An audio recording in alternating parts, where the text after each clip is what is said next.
Baik, kami dari nomor 2 akan presentasikan hasil kerja kami yaitu tentang kebutuhan manusia. Nah, jadi gambar yang pertama itu bahan makanan, di mana sayur, ada buah, ada sayur, ada roti. Alasannya itu karena kebutuhan primer adalah kebutuhan pokok yang harus dipenuhi untuk mempertahankan hidup. Makanan termasuk kebutuhan dasar manusia agar tubuh tetap sehat dan dapat beraktivitas. Nah, yang kedua ada seputar dapat dijelaskan oleh Risa. Selanjutnya ada speaker, yang mana ada peralatan elektronik seperti TV, kulkas, speaker, komputer, dan lain-lain. Alasannya kebutuhan kemudian adalah kebutuhan tambahan yang digunakan untuk meningkatkan kenyamanan hidup. Barang-barang elektronik membantu memudahkan pekerjaan sehari-hari dan memberikan hiburan, tapi tidak seperti kebutuhan primer. Selanjutnya akan dijelaskan.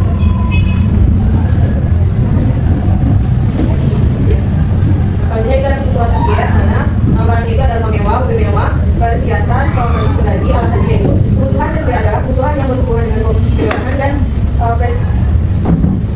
barang-barang ini digunakan untuk menunjukkan status sosial dan bukan kebutuhan yang wajib dipenuhi oleh semua orang.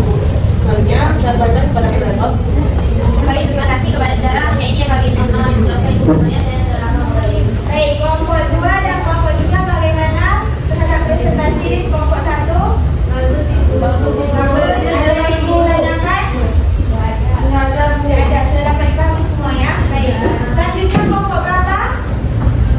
Kelompok 2 Bu. Kelompok 2. Silakan kelompok 2.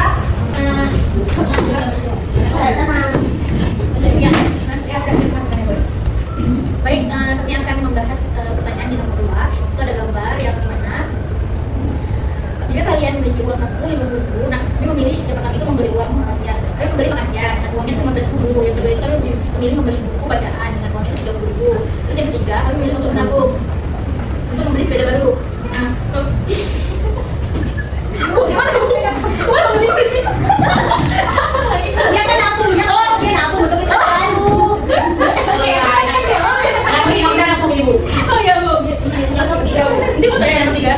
Nah yang ketiga kami memilih penabung untuk membeli sepeda baru. Terus yang keempat kami membeli tiket sama teman-teman 10.000. Wah 50 tambah 30. Nah dengan skala prioritas yang akan kami susun, yang pertama itu kami membeli makan siang, yaitu bulan primer. Yang kedua kami membeli untuk menabung, membeli sepeda itu kan kebutuhannya jangka panjang dan bermanfaat. Yang ketiga itu kami membeli buku bacaan atau buku kelas buku itu untuk menambah mata kuliah.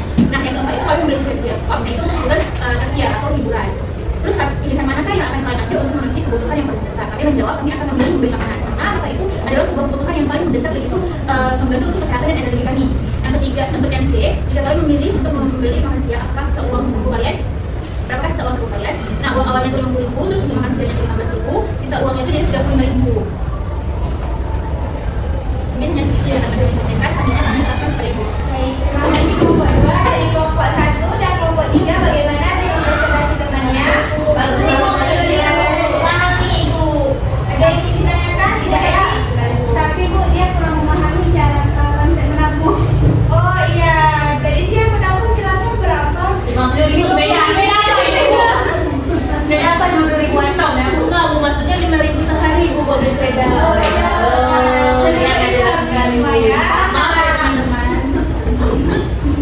Baik, itu kelompok terakhir, silakan. Kami perwakilan dari kelompok 3 ingin menjawab soal yang kita tadi. Di sini di sebuah desa sebuah air bersih terdapat dan sulit dijangkau karena warga itu harus berjalan jauh untuk mendapatkan air. Dan di sini juga ada pertanyaan tentang situasi ini menunjukkan adanya kelangkaan. Nah, jawaban dari kami adalah ya termasuk kelangkaan karena terjadi ketika kebutuhan manusia atau air bersih itu lebih besar dibandingkan jumlah sumber yang tersedia. Air bersih juga sedikit, sudah dijangkau dan tidak cukup untuk seluruh warga. Nah, untuk pertanyaan kedua itu menurut kami yang pertama membangun penampungan air hujan untuk menyimpan air saat musim hujan. Terus yang kedua ada membuat sumur di sana. Sumur bersama dengan budaya gotong royong. Ketiga menghubungi pemerintah desa untuk bantuan pembangunan fasilitas air bersih seperti pipa, tandon atau sumur. Yang keempat menurut kami mengatur jadwal penggunaan air agar tidak boros. Yang kelima memastikan yang menjaga sumber air agar tetap layak dikonsumsi. Yang terakhir itu upayanya adalah mengajak lembaga sosial atau relawan membantu pembangunan fasilitas air bersih. Mungkin itu saja Ibu.